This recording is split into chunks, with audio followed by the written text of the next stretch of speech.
안녕하세요. 얼마 전 남편과 이혼하고 아들을 홀로 키우고 있는 싱글맘입니다. 주변 사람들이 이혼 사유를 많이 궁금해했지만 지금까지는 한 번도 이혼 사유를 정확히 이야기한 적이 없어요. 왜냐하면 차마 이야기하기에는 너무 쪽팔렸거든요. 게다가 친정까지 팔리게 되는 일이다 보니 웬만하면 이야기를 안 하게 되더라고요. 하지만 사연 글이라면 익명성을 빌어 허심탄회하게 이야기할 수 있을 것 같아 이렇게 글을 써봅니다. 저는 평범한 중소기업의 직원으로 남편과는 사내 커플이었어요. 비밀 연애를 2년간 하고 결국은 결혼까지 하게 됐죠. 결혼할 때까지만 해도 이상한 점은 딱히 느끼지 못했어요. 남편도 시댁 식구들도 그저 평범한 사람들이었거든요. 아니, 그렇다고만 생각했죠. 그러나 결혼 후 2년째 되던 해 친정오빠의 첫째 아들, 그러니까 제 첫 조카의 돌잔치를 하게 된 이후부터 시댁 사람들이 어딘가 이상하다는 위화감을 느끼기 시작했어요. 오빠, 우리 귀여운 조카 돌잔치는 어디서 하기로 했어? 우리는 사람 많이 안 부르고 직계 가족들만 모셔서 호텔 레스토랑에서 식사 대접하기로 했어. 손님들 다 오셔봐야 우리까지 합쳐도 10명밖에 안 되니까 좀 비싸더라도 그곳에서 하기로 했지. 정말? 그 호텔 나도 아는데 엄청 비싸다고 소문 들었거든. 한 번도 안 가봤는데. 근데 돌잔치로 괜찮겠어? 너무 비싼 건 아니고? 식사 대접하고 간단한 돌잡이 정도 하는 건데 뭐. 이왕 대접할 거면 그래도 좀 괜찮은 곳으로 하는 게 좋지. 어르신들한테 얼굴 보여주는 게 목적이니까. 오빠는 편하게 얘기했지만 사실 그 호텔 코스 요리는 1인당 14만 원 정도 하는 가격이 사악한 곳이었어요. 오빠는 잘 나가는 병원의 의사 선생님이어서 돈을 많이 벌었고 혜언니도 금융 쪽에서 일하는 재원으로 돈을 꽤나 많이 버는 직장인이었거든요. 그러니 저 정도 금액도 감당할 수 있었던 거겠죠. 사실 저희 집에서는 제가 가장 평범했어요. 오빠는 의사, 부모님은 교사셨고 그에 비해 전 중소기업에 다니는 평범한 직장인이니 어릴 때부터 열등감을 느끼지 않을 수가 없었죠. 그렇지만 나이가 30쯤 되다 보면 가족에게 그런 열등감을 느끼는 게 얼마나 쓸데없는 일인지를 잘 알게 돼요. 오빠에게 저는 그저 귀여운 막내 동생일 뿐이고 저에게 오빠는 기대기 좋은 듬직한 오빠일 뿐이니까요. 그리고 친정 부모님 역시 제가 평범한 회사원이라고 해서 나쁘게 말한 적은 한 번도 없어요. 나쁜 일만 안 하며 살면 된다 라고 생각하시는 분들이었거든요. 다른 사람들은 저의 모든 것을 가족과 비교하며 낱낱이 평가했지만 정작 가족들은 단 한 번도 그런 식으로 비교한 적이 없었어요. 차별을 한 적도 없었죠. 그리고 오빠에게 해준 것만큼 저에게도 해주셨고요. 아니, 오히려 저에게 더 많은 걸 해주려고 노력하신 걸 알아요. 그걸 알기에 열등감이 찌든 사람이 되는 것만은 피할 수 있었다고 생각해요. 그래서인지 한 가지 중요하게 생각하는 건 바로 오빠나 부모님을 따라하려고 애쓰지 말자는 거예요. 오빠가 이렇게 돈을 많이 쓰는 걸 보면서 이전에는 마냥 부러워했다면 이제는 어느 정도 즐길 수 있게 됐죠. 언제 또 14만 원짜리 코스 요리를 즐겨보겠어요. 이럴 때 한 번씩 느껴보는 거죠. 돈 잘 버는 오빠와 가족을 돕다는 건 제 인생이 편해지는 것은 아니더라도 제 인생에도 즐길 거리가 많아진다는 것을 의미하거든요. 오빠 말대로 양가 직계 가족들만 왔더군요. 더 많은 사람을 초대할 수도 있었는데 일부러 직계 가족만 모였다고 했어요. 대신 다른 가족들에게는 작은 선물을 돌리는 걸로 대신하겠다고 하면서요. 성대하게 하는 것보다 이런 방법도 실속 있고 좋아 보이더라고요. 그렇게 식사를 하고 나오는 길에 남편에게 말했죠. 우리는 돌잔치 할 때 검소하게 하자. 오빠네야 많이 버니까 그렇게 좋은 곳에서 할 수 있지만 우리가 그 정도 돈 쓰는 건 정말 낭비거든. 우리가 할 수 있는 선에서 아기자기하게 하면 될 거야. 한정식 집에서 5만 원짜리 코스 요리 정도면 괜찮지 않을까 싶네. 이 말에 남편은 좀 불만스러운 표정으로 이렇게 답하더군요. 그래도 어느 정도 급은 맞춰야 되지 않을까? 형님 오늘 하신 거 보니 우리가 너무 검소하게 하면 우습게 보일 것 같은데. 당신 가족들도 그렇게 생각하실 거 아니야? 14만 원 코스 요리를 대접한 분들에게 5만 원짜리 코스 요리라니. 오빠가 유독 비싸게 한 것뿐이잖아. 그렇게 따지면 모든 사람들 돌잔치 비용이 상향 평준화되고 말걸? 솔직히 다른 사람들 돌잔치도 이만큼 비싼 건 아니잖아. 아무리 그래도 솔직히 14만 원 대접받아 놓고 5만 원은 너무하잖아. 못해도 10만 원 정도는 해야. 항상 내가 얘기하지만 우리 오빠가 그렇게 비싸게 했다고 해서 우리까지 그렇게 할 필요는 없어. 잘못하면 진짜 우리 가랑이 찢어진다. 우리는 우리 사정에 맞게 하면 돼. 일부러 우스갯소리를 하며 남편에게 말했어요. 30년을 가족과 함께 살았는데 저라고 그런 기분을 안 느껴봤겠나요? 누구보다 제가 제일 잘 알아요. 하지만 오빠는 그런 걸로 우리를 우습게 볼 사람은 아니었거든요. 부모님이 저희를 그렇게 키우지 않았으니까요. 그리고 언제든 도와달라고 하면 도와주실 분이라는 것도 알고 있거든요. 그런데 남편의 표정은 안 좋더군요. 그런 걸 받고 나서 검소한 돌잔치를 하는 건 비교가 된다고 생각했나 봐요. 아직 몇 개월의 시간이 남아 있었으니까 우리는 천천히 생각하기로 했어요. 그때가 돼서 결정하면 되겠다 싶었죠. 그런데 남편이 시모에게 친정 오빠네 돌잔치에 대해 이야기한 것 같더라고요. 시댁에 간 날 시모가 이런 이야기를 하더라고요. 예, 우리도 그 호텔에서 하자. 그 호텔이 그렇게 음식이 잘 나온다며? 그리고 고급지고. 솔직히 첫 손주인데 그 정도는 해줘도 되는 거 아니니? 어머님, 거기는 돈이 너무 많이 들어요. 저희가 하기에는 좀 버거운 곳인 것 같아요. 싫어, 얘. 나는 거기서 하고 싶다. 너희 오빠도 거기서 했다면서? 그런데 왜 우리는 못해? 못한다기보다 저희 사정에 맞추자는 거죠. 그리고 오빠가 한 곳이 아무리 좋다고 해도 굳이 우리가 따라할 필요도 없고요. 그리고 솔직히 인당 14만 원은 좀...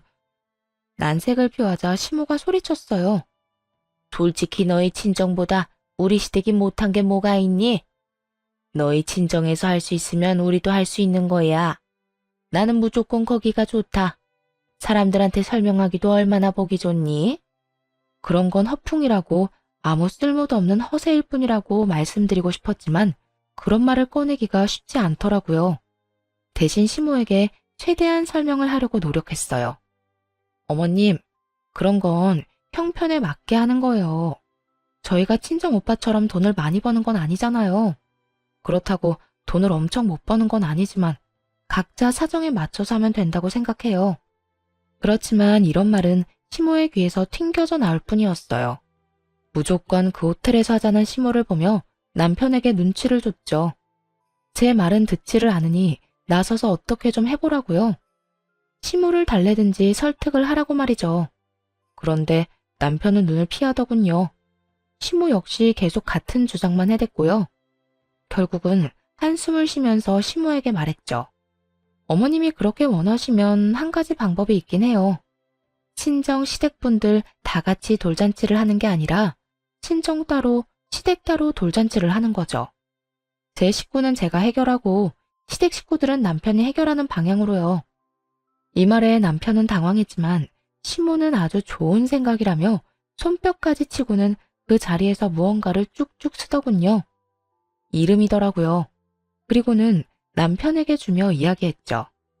예, 이거 너희 돌잔치에 모실 사람들 이름이다. 이 사람들은 다 초대해야 돼. 알아들었니? 한 사람도 빼놓지 말고 다 초대해. 슬쩍만 봐도 얼추 20명은 넘겠더라고요.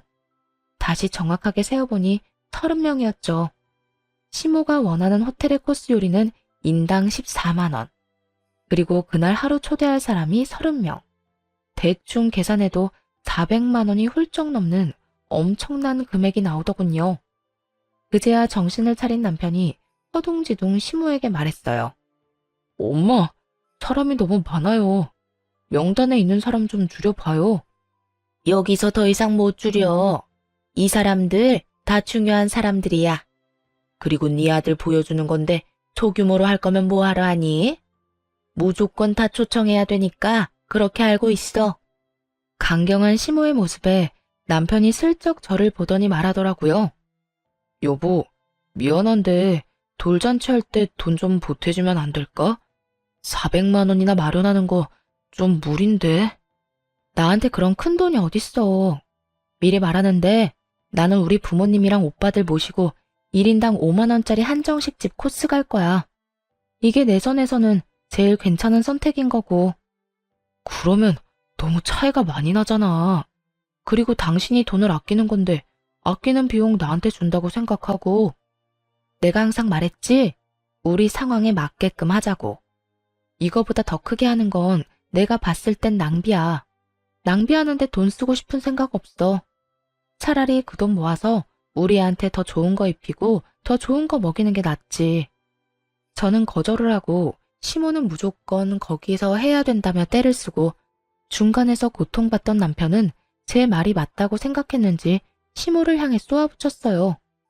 엄마, 진짜 부를 사람 좀 줄여야 돼요. 나 이만큼 다 초대 못해요. 400만 원이 어디 애 이름도 아니고. 돈 없으니까 우리 적당히 합시다, 적당히. 에? 넌 어떻게 돼 내가 이렇게 우유부단해? 하겠다고 할 때는 언제고? 왜 우리는 거기서 못하는 건데? 돈이 없으면 아껴서라도 하면 되지. 시모는 남편 말에 화를 내며 곤란한 표정을 지었지만 남편의 선택을 번복할 수는 없었어요. 남편은 본인 생각에 필요 없는 사람들은 다 빼버리더니 딱 모실 사람만 간추렸어요. 그리고 결국 저처럼 1인당 5만 원짜리 한정식 코스를 가기로 하더라고요. 친정 반응은 괜찮았어요. 분위기도 괜찮았고 음식 맛도 괜찮았거든요. 5만 원짜리라고 나쁘게 생각하는 사람은 아무도 없었어요. 다들 무척 좋아해줬죠. 그런데 시댁 쪽 상황은 조금 달랐어요. 시모가 여전히 안 좋은 표정으로 분위기를 망치고 있으니 모든 사람들이 시모 눈치만 보더군요. 시모는 돌잔치가 끝났는데도 혼자서 씩씩대며 말도 하지 않았어요. 여전히 분한가 보더라고요. 그 1인당 14만 원짜리 호텔 코스 요리를 다른 사람들에게 선보이지 못한다는 것 자체가 자존심에 상처를 준 거라고 생각하더군요. 아마 시모도 알았을 거예요. 그런 당신의 생각 자체가 허세고 낭비라는 것을 알면서도 시모는 그 덧없는 것에 그렇게 매달리더라고요. 그렇게 돌잔치는 끝이 났어요. 친정 쪽에서는 아이의 미래를 위해 축복을 해주고 덕담을 해주었지만 시댁 식구들은 가라앉은 시모의 표정 때문에 제대로 된 축복도 대화도 나누지 못한 채 체할 것 같은 분위기에서 밥만 먹고 헤어졌어요. 왜 우리 오빠를 그렇게 따라하려고 했을까요? 남편도 그렇지만 시모도 말이에요. 그런데 시모와 남편의 친정 따라하기는 그 후에도 계속되었어요. 형님, 혹시 주식하십니까? 남편은 친정 오빠의 일거수일투족에 관심을 갖는 일이 많았는데 어느 날 주식 투자하는 걸 보게 되었나 봐요. 요즘 좀 공부하고 있어. 남는 돈으로 재테크나 해볼까 하고 말이지. 그렇군요. 혹시 어떤 종목 사셨나요? 추천할 만한 거 있으세요? 나? 나 시작한 지 얼마 안 돼서 내가 남한테 알려줄 정도의 수준은 아닌데. 에이, 우리 사이에 그게 무슨 섭섭한 말씀이세요? 살짝만 보여주세요. 어떤 거 샀는지. 그때 남편은 오빠가 산 종목을 그대로 샀더라고요. 원래는 주식을 한 적도 없는 사람이었는데 오빠가 주식한다니 대뜸 어플을 깔고 돈을 붓더라고요. 아무래도 걱정이 되어서 한마디 했죠. 주식 같은 거 남 따라 하면 안 돼. 그러다 진짜 쪽박차. 괜찮아, 괜찮아. 다른 사람도 아니고 당신 오빠잖아. 알아서 잘 되겠지. 내가 샀다는 거 알고 있는데 연락이라도 줄 거고. 오빠도 공부를 해가며 주식에 투자를 하고 있는 상황이었어요. 남편은 투자라고는 한 번도 해본 적이 없는 사람이었는데 오빠가 한다는 이유만으로 따라 시작하더군요. 전 분명히 말렸어요. 하지 말라고. 아무나 하는 거 아니라고. 잘 모르면서 시작하면 안 된다고 말했죠. 아니나 다를까 귓등으로도 안 듣더라고요. 자기랑 우리 오빠가 뭐가 다르길래 왜 자기는 못하냐고 그런 말만 할 뿐이었죠. 그런데 시모는 더 심했어요. 저희 친정엄마를 따라하려고 열심히 노력하더라고요. 노후 대책의 일환으로 월세를 받을 수 있는 건물을 하나 구매하셨거든요. 그런데 시모가 어디서 그 이야기를 들었는지 자기도 노후 대책을 위해 건물을 하나 사야 되겠다며 허름한 건물을 하나 샀더라고요. 그걸 보고도 뭐라고 하진 않았어요. 뭐라고 하겠어요? 자기 돈 쓰는 거 자기 자유고 경고는 미리 다 했다고 생각했죠. 그렇게 몇 달이 지나서 이번엔 친정아버지의 생신날이 되었어요. 친정에서는 돈을 모아서 아버지 생일에 여행을 가기로 한 상황이었죠. 해외여행을 가려면 돈이 많이 필요한데 저와 오빠는 결혼 전부터 모으고 있던 통장이 하나 있었거든요. 매달 5만 원씩 꼬박꼬박 넣어서 지금은 500만 원이 된 통장이 하나 있었죠. 그리고 거기에 오빠가 1000만 원 정도를 더 보태고 친정 부모님이 나머지 금액인 1500만 원을 더 보태서 어른 6명과 아이 둘이 여행을 가게 된 거예요. 솔직히 저는 결혼 전부터 모은 그 통장을 제외하곤 따로 돈을 내진 않았어요. 저와 남편 몫을 부모님이 내주셨거든요. 그렇게 6박 8일 동안 유럽 여행을 다녀왔죠. 정말로 돈 한 푼 안 내고 해외 제대로 다녀온 거죠. 그런데 다녀온 뒤가 더 문제였어요. 예, 너희 외국 놀러 갔다 왔다며? 어떻게 돈을 그렇게 함부로 쓸 수가 있니? 돈이 넘쳐나니? 그리고 친정 어르신들만 모시고 갔다 왔다니 이게 대체 무슨 짓이니? 어머님, 그게 아니고 친정아버지 생신이라 오래전부터 모아둔 돈을 털어서 갔다 온 거예요. 그리고 저희는 돈 많이 안 냈어요. 두 사람 가는데 250만 원만 내고 갔다 왔으니까요. 돈을 많이 내든 적게 내든 너 생각하는 게 너무 웃기구나. 결혼 전부터 모아둔 돈도 결혼하면 부부 공동돈이야. 둘이서 같이 써야 하는 건데 왜 너희 집에만 쓰니? 왜 친정에만 돈을 써? 어머님, 친정에만 돈을 쓴 게 아니라 친정아버지 생신이라 오빠가 여행을 가자고 한 거예요. 그리고 저희는 쓴 돈도 거의 없다니까요. 입에 침이라도 바르고 거짓말을 해. 어떻게 해외여행 가는데 돈을 안 내고 다녀와? 너는 항상 보면 그렇게 친정만 챙기더라. 친정에서 비싼 거 좋은 거 하니까 항상 친정만 챙기고 싶어? 말이 안 통하더군요. 아무리 아니라고 해도 시모 귀에는 들리지가 않는 모양이었어요. 남편에게 눈치를 줬더니 남편이 시모를 말리기 시작하더군요. 그렇지만 그것도 얼마 가지 않았어요. 시모는 더 크게 짜증을 내며 화를 냈어요. 진짜 너무하는구나. 우리를 어쩜 이렇게 홀대할 수가 있어? 친정에서 비싼 거 해준다고 친정만 챙기는 건 너무한 처사 아니니? 그러면 우리도 이번에 해외여행 보내주렴. 만약 우리도 돈을 내고 다녀왔다면 시모에게도 그렇게 해줄 수 있다고 생각해요. 그런데 저희도 끼어서 간 거고 돈도 제대로 내지 않았잖아요. 6박 8일 유럽 여행에 250만 원만 내고 갔다고 하는 것도 안 믿을 거고요. 게다가 가서 쓴 경비도 모두 저희 오빠와 부모님 돈이었단 말이에요. 그랬으니 우리도 갈 수 있었던 거였고요. 지금 그 코스 그대로 4명이 가자고 한다면 그건 불가능하다고 생각했어요. 일단 돈이 안 되니까요. 그런데 시무를 달래던 남편놈이 갑자기 뜬금없는 말을 꺼내더군요. 여보, 우리도 어머니 데리고 갔다 오자.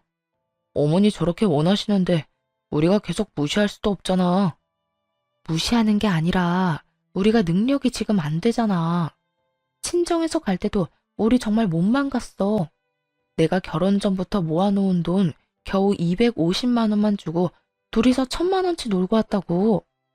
그래도 이렇게 원하시는데 계속 거절하는 것도 아니지. 우리 부모님도 매번 보내달라는 거 아니잖아. 이건 당신 친정을 떠나서 그냥 내가 해드리고 싶은 거야. 그래? 그럼 당신이 해드리면 되겠네. 난 못 가니까 당신이나 두 분 모시고 갔다 오던지. 나라도 여행에 드는 돈 줄여야 되지 않겠어? 당신 돈으로 잘 다녀와. 야, 니년이 지금 정신이 있긴 해? 왜 우리 귀한 아들한테 다 넘기려고 하는데? 너도 같이 가서 해외여행 경비 절반은 네가 내야지. 당연히 그래야 하는 거 아니니? 전 그만큼 큰돈 낭비할 생각 없어요. 가고 싶으신 분들만 가세요. 친정에는 그렇게 해주고 시댁에는 하나도 해주기 싫으니? 나는 너희 친정에서 한 것처럼 똑같이 할 거야, 똑같이. 그러니까 너도 같이 가. 같이 가서 돈 내. 슬슬 저도 열이 받았어요. 왜 이렇게 떼를 쓰는지 모르겠더라고요. 차라리 국내 여행을 갔다 오자고 했으면 같이 갔을 거예요. 부담도 덜 되니까요. 저희가 충분히 여유가 되는 것도 아닌데 왜 막무가내로 저러는지 도무지 모르겠더라고요. 그것도 친정 이야기까지 들먹여가면서요. 시모의 그런 모습을 못 본 채 하고 남편에게 말했어요. 당신도 진짜 너무하다고 생각 안 해? 우리 아빠가 우리 여행 같이 갈 때 뭐라고 했는지 잊었어?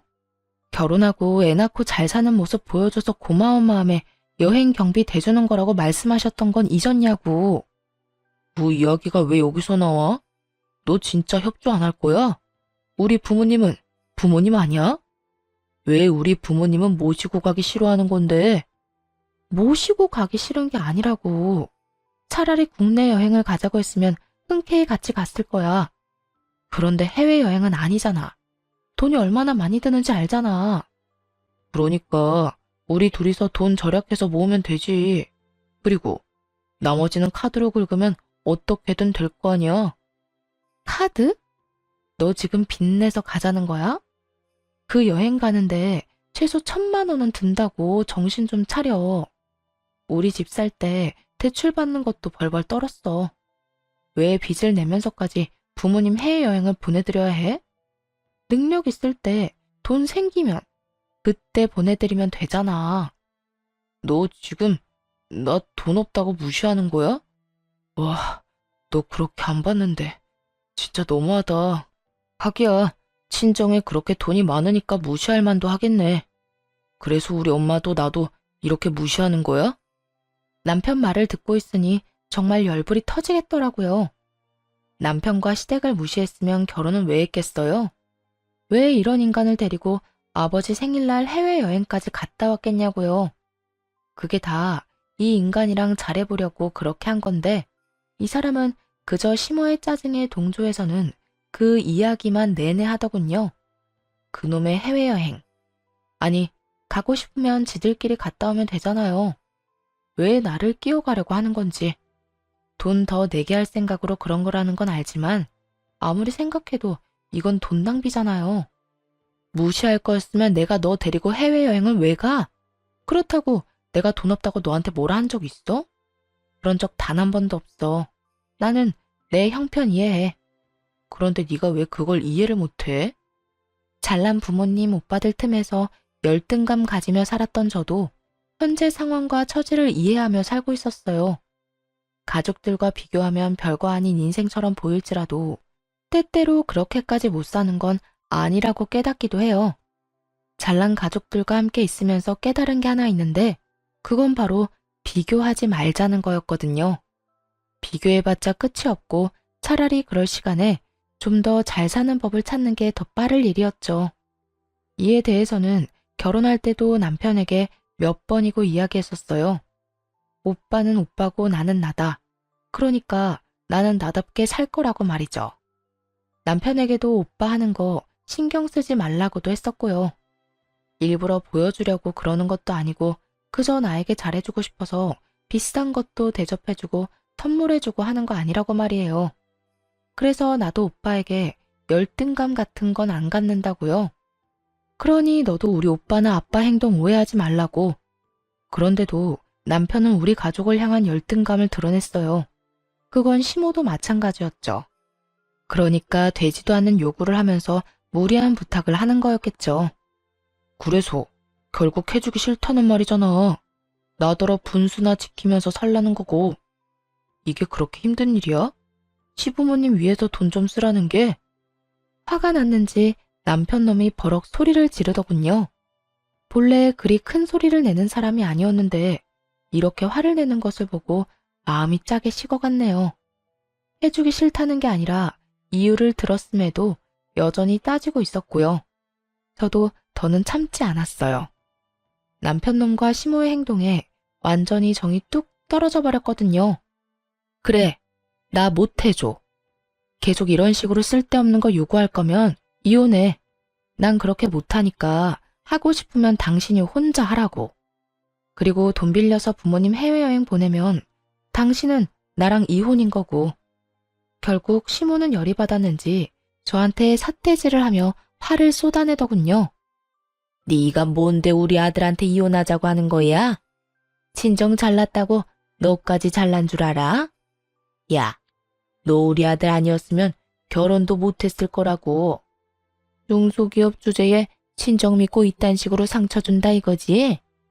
자기 아들도 저랑 똑같은 회사 다니는데 저런 식으로 말하는 게 괜찮나 싶었어요. 하긴 화가 나니까 아무 말이나 하는 거겠죠. 그 말이 아들을 더 비참하게 만드는지도 모르고 시모가 저러니 저도 시모에게 말해줬죠. 이혼에는 남편놈 지분뿐만 아니라 시모 지분도 듬뿍 들어있다는 사실을요. 어머님도 똑같잖아요. 저희 친정이 그렇게 부러우세요? 뱁새가 황새 쫓아가다가 가랑이 찢어진다고. 지금 어머님이랑 이 사람 가랑이가 찢어지기 일보 직전이거든요. 여행 가고 싶으면 본인 돈으로 가세요. 며느리한테 손 벌리지 말고. 야, 너 진짜 여태껏 우리를 그런 식으로 생각했니? 우리가 왜 너희 집을 부러워해? 그런 집에서 시집 오니까 우리가 열등감 가진 사람처럼 보여? 그리고 누가 손을 벌려? 우리도 너 필요 없어. 전곡을 콕 찔렀는지 시모가 얼굴이 빨개진 채로 반박하더군요. 그러니까요.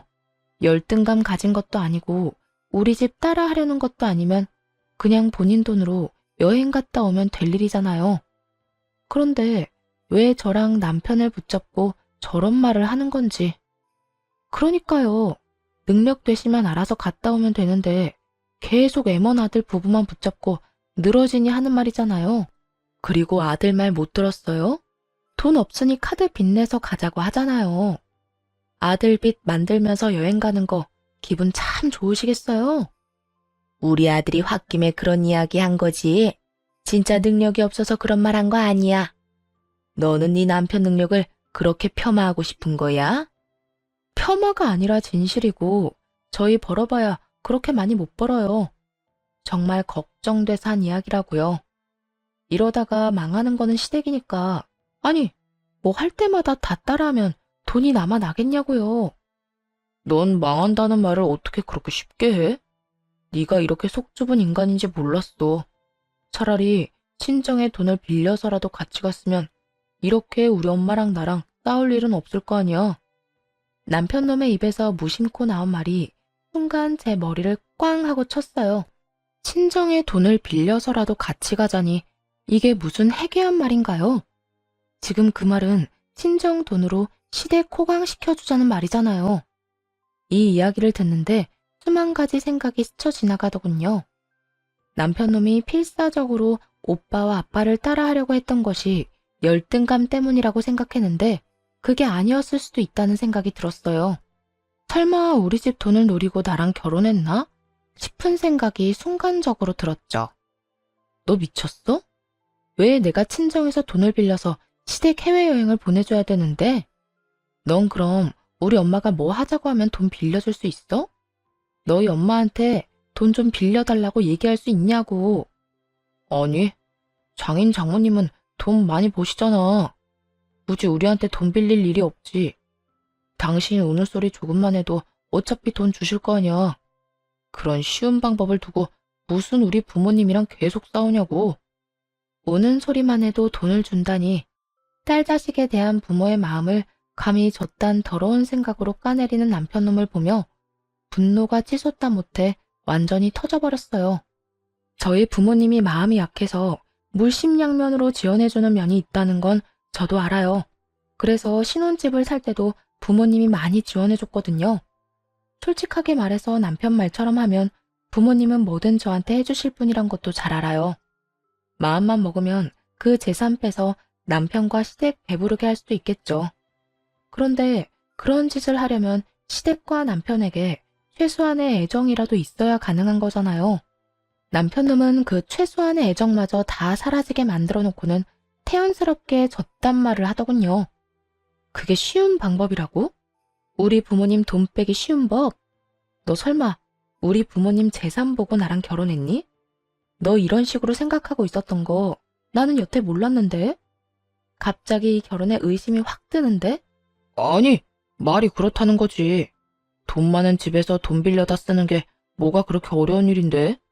네가 말 한마디 하면 돈 척척 내주시는 분들이잖아. 그 덕 좀 보자는데 뭐가 그렇게 짜증인데? 야, 놀러 가고 싶으면 네가 돈 벌어서 가. 왜 우리 엄마한테 너희 가족 놀러 가는 비용을 대달래? 정신 나간 놈아. 공짜로 얻어먹은 게 얼마인지 기억도 안 나지? 인간이 염치가 없으면 분수라도 알아야 되는 법이야. 난 친정 돈으로 시댁 건사할 생각 없으니까 너희 집안일은 네가 알아서 해. 야, 누가 우리 집 건사하겠어? 그냥 여행만 잠깐 편하게 갔다 오자는 건데. 내 앞에서 여행의 여자도 꺼내지 마. 네가 우리 집 어떻게 생각하는지 잘 알았으니까. 애는 내가 데리고 가서 친정에서 키울 거니까 그렇게 알아. 너한테 친권, 양육권 갈 일 없으니까 괜한 기대하지 말고. 치열하고 힘든 과정이 될 거라고는 생각했어요. 시모와 남편이 양육비를 주는 것에 협조적이지 않아서 애를 데려가려고 생각하고 있더군요. 하지만 애가 2돌 정도인데다가 제 형편이 더 유리한 상황이라 결국 제가 데려왔죠. 신혼집도 결국 팔아야 했어요. 소송할 때 남편놈과 시모를 만날 일이 있었는데 이렇게 말했거든요. 그 집 팔아서 나온 돈으로 당신 부모님 모시고 해외여행 다녀오면 되겠네. 잘됐다. 남한테 구걸해서 다녀오느니 그 돈으로 다녀오는 게 훨씬 낫지. 뭐 양육비는 잊지 말고 꼬박꼬박 보내. 이 말에 남편놈은 완전 열이 받은 눈치였는데 시모가 그걸 뜯어 말리더군요. 처갓집 따라 하려다가 해외여행도 못 가고 자기 고집 때문에 아들 이혼까지 시키게 됐고 아들 신혼집까지 반토막 냈잖아요. 그런 와중에 또다시 해외여행 운운하며 가자고 할 수는 없는 노릇이었겠죠. 아들이 가시밭길을 걸어가는 걸 직접 보고 나서야 철이 든 시모를 보니 오숙이 짝이 없었어요. 오빠가 소개해준 변호사가 능력이 좋아서 그런지 모르겠지만 이혼 과정은 굉장히 빠르게 지나갔어요. 그리고 저에게 상당 부분 유리하게 나오기도 했고요. 그렇게 이혼을 하고 저는 친정으로 돌아왔죠. 친정오빠는 이러한 사연을 알고 한숨만 푹 쉬더군요. 그러면서 저한테 미안하다고, 우리가 이혼한 게 자기 때문인 것만 같다고 계속 자책하는 거예요. 오빠가 무슨 잘못이 있겠어요? 저하고 전 남편한테 더 좋은 거 해주고 싶어서 이것저것 챙겨주려다가 괜히 불똥 튄 것 뿐이죠. 이건 모두 자기 열등감 알아서 다스리지도 못하고 친정 부러워서 친정에서 하는 것만 그대로 따라하며 친정 덕이나 보려고 했던 전 시댁과 전 남편의 탓이잖아요.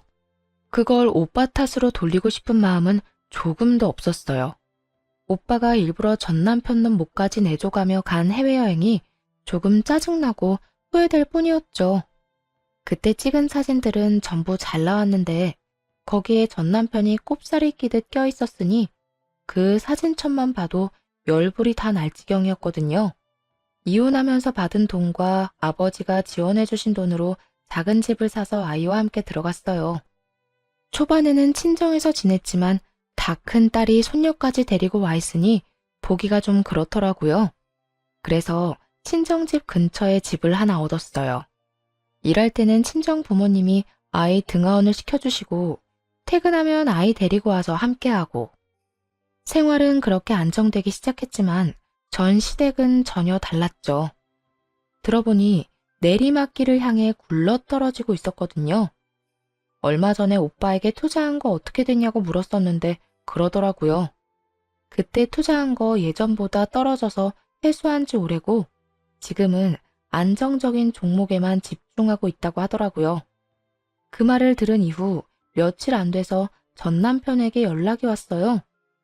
야, 너희 오빠가 나 속인 거지? 내가 투자하던 거 지금 완전 싹 날아갔는데? 이거 어떻게 된 거야? 어떻게 책임질 거냐고. 갑자기 전화해서 뭔 미친 소리야? 우리 오빠가 언제 너한테 투자하라고 했어? 네가 네 손으로 투자했잖아. 책임? 네 스스로 한 짓인데 책임을 왜 남한테 져? 내가 투자 시작한 게 너희 오빠 때문이잖아. 시작할 때 알려줬으면 팔 때도 알려줬어야지. 너희 오빠 투자 사기로 신고해버릴 거야. 신고? 무슨 명목으로 신고할 건데? 오빠한테 물어서 산 종목이 휴지 조각 됐다고 신고할 거야? 아님 우리 오빠가 그거 팔 때 연락 안 해줬다고 신고할 거야? 애초에 잘 모른다고 안 알려주려던 거 졸라서 알아낸 건 너잖아.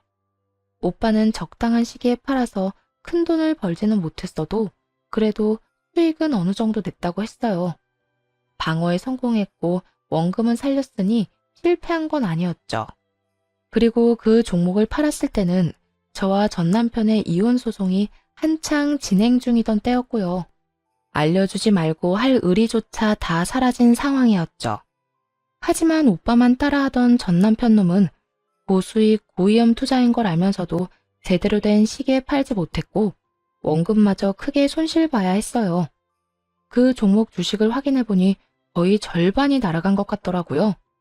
게다가 그 뒤에 저와 이혼하며 재산 분할 받은 돈으로 물타기 투자를 하면서 더 많은 돈을 잃은 거고요. 내가 당신 오빠만 아니었으면 주식 같은 거 손도 안 댔을 거야. 왜 옆에서 바람을 불어넣어서 돈을 다 날리도록 만들어? 너희 친정오빠도 쪽박 찼지? 오빠는 방어 성공하고 다른 종목 매수 중인데? 으이그 인간아, 주식 시작한 것부터 우리 오빠 탓이 하고 싶었어? 네가 우리 오빠 하는 거 다 따라하던 거 내가 모를 줄 알아? 내가 분명히 너 주식 시작할 때 하지 말라고 경고했지. 무시하고 손댔다가 피본 주제 어디서 남 탓이야? 오빠가 그래도 원금 보전하며 팔았다는 이야기를 들은 전 남편 놈은 욕을 퍼붓더니 전화를 뚝 끊더군요. 집도 날리고 넣었던 주식도 다 날리고 하니 열이 받을 대로 받은 모양이죠. 그러더니 전화해서 저딴 미친 소리를 해대는 거고요. 지가 잘못해놓고 또 우리 친정 탓. 애초에 따라한 건 자기면서 왜 우리 가족들 탓으로 돌리냐고요. 진짜 다시 전화해서 욕을 한 사발 해주려다가 겨우 참았어요. 그런데 남편 놈보다 더 쪽박 찬 사람이 있더라고요. 바로 전시모였죠. 전시모 이야기는 친정엄마가 와서 알려줬어요. 딸, 너희 예전 시어머니 있잖니? 지금 난리도 아니래. 왜? 그 집에 무슨 일이 생겼대? 아들놈은 얼마 전에 전화와서 되도 않는 이야기 하긴 하던데. 아들놈 때문에? 아니, 그 건물 하나 샀다고 했잖니. 평균보다 싸게 나온 매물, 원룸 건물 있잖아. 아, 알지. 그때 영혼까지 탈탈 끌어모아서 산 건물. 엄마가 산 건물 사고 나서 얼마 뒤에 따라서 산 거 말하는 거지? 그래, 그거. 너무 싸서 나는 좀 이상하다 싶어서 제껴놨었는데 너희 전 시어머니가 그걸 사갔었거든. 근데 그거 지금 완전 난리 났어. 왜? 건물이 무너지기라도 했어? 무너지긴. 그거 지금 완전 헐값에 내놨더라고. 살 때 3분의 1도 안 되는 가격으로. 뭐? 그 욕심 많은 사람이 그럴 리 없는데? 그래서 내 친구 중에 한 명이 가서 살펴봤는데 보고 와서는 고개를 절레절레 내줬더라. 고쳐야 할 곳이 너무 많은 데다가 너무 오래돼서 보수할 곳 천지더래. 그동안 보수도 안 하고 월세를 받았단 말이야? 완전 똥배짱이네. 그러니까 월세를 많이 높이기에는 방 상태가 영 안 좋아서 새 세입자가 안 들어올 거고 그러자고 보수를 하자니 돈이 한두 푼 드는 게 아니고 둘러보는데 사람 살고 있는 곳이 세 곳뿐이었다고 하더라고. 완전히 망했네? 아니, 왜 그랬을까? 상식적으로 생각해봐도 깨끗해야 사람들이 잘 들어올 거 아니야. 그게 하나같이 문제 있는 사람들만 남아있대. 왜? 욕하고 소리 지르고 하는 사람들 있잖아. 결국 고칠 곳은 많지. 그런 세입자들 때문에 다른 세입자들은 계속 빠져나가지. 아예 감당이 안 되는 것 같더라고. 당시 전 시모가 그 건물을 살 때 기뻐했던 모습을 떠올렸어요. 그때 시모는 대출을 엄청 끌어서 그 건물을 샀거든요.